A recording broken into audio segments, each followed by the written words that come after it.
Drop year में मैंने biome के टारगेट बैच में एडमिशन लिया था। बायोम है सिर्फ मेडिकल प्रिपरेशन का संस्थान। परंपरा को कायम रखते हुए झारखंड के इतिहास में पहली बार नीट यूजी में 700 मार्क्स पार। तो अपने डॉक्टर बनने का सपना पूरा करें बायोम के साथ। बायोम किन्नू और नगरा टोली, रांची। मध्य प्रदेश में लोकसभा चुनाव में बीजेपी को झटका लगने की संभावना जताई जा रही है। मध्य प्रदेश में लगातार सत्ता में बने रहने के कारण भी लोकसभा के सीटों में कमी आने की बात कही जा रही है। मध्य प्रदेश में इस साल के अंत में विधानसभा के चुनाव है और इस चुनाव के नतीजे लोकसभा चुनाव की आगे की कहानी तय करेंगे। भाजपा को इस राज्य को बनाए रखने के लिए कड़ी लड़ाई का सामना करना पड़ेगा, जहां वो लगभग 20 सालों से सत्ता में है। राज्य में चुनावी विश्लेषण से पता चलता है कि बीजेपी के लिए चुनौती के केंद्र में 1980 के बाद से विधानसभा चुनाव में उसका उतार चढ़ाव वाला वोट शेयर है, जो बढ़ नहीं रहा, जबकि लोकसभा चुनावों में वोट शेयर 1984 के बाद से लगातार बढ़ा है। लोकसभा चुनाव के वोट शेयर में हालिया उछाल नरेंद्र मोदी के कारण होने की संभावना है, जबकि लगभग 2 दशकों के लगातार शासन के बाद मतदाताओं के रुझान कम होना भी एक बाधा है।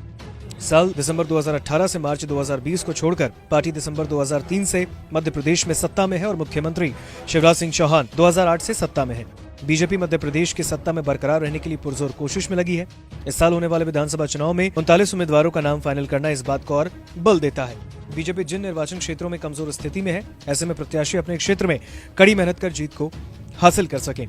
1980 में अपनी स्थापना के बाद से बीजेपी ने मध्य प्रदेश में 9 विधानसभा चुनाव लड़े। इनमें से बीजेपी का सर्वश्रेष्ठ प्रदर्शन 1990 में था, जब उसने 312 सीटों पर चुनाव लड़ा और उनमें से 220 सीटें जीत ली, जिसका वोट शेयर 46.5% रहा। सीटों के मामले में इसका सबसे खराब प्रदर्शन साल 2018 में था, लेकिन वोट शेयर 41.33% का रहा।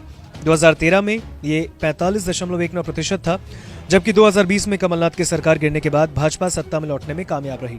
लेकिन 2018 के आंकड़े सवाल खड़े करते हैं। 1980 से 2018 के बीच मध्य प्रदेश विधानसभा चुनावों में बीजेपी के वोट शेयर के विश्लेषण से पता चलता है कि पार्टी ने जिन सीटों पर चुनाव लड़ा है, वहां उसका वोट शेयर 31.38% से 46.5% के बीच रहा।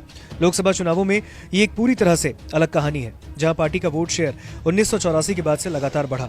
1990 के दशक के मध्य से वोट शेयर के विश्लेषण से एक अलग प्रवृत्ति उभरती है, जो बताती है कि एमपी में बीजेपी को राज्य में विधानसभा चुनाव के बाद होने वाले लोकसभा चुनावों में ज्यादा वोट शेयर मिलता रहा। एग्जाम्पल के तौर पर देखा जाए तो राज्य में बीजेपी के वोट शेयर पर नजर दौड़ाएं तो पता चलता है कि 1993 के विधानसभा चुनाव में पार्टी को करीब 39% वोट मिले।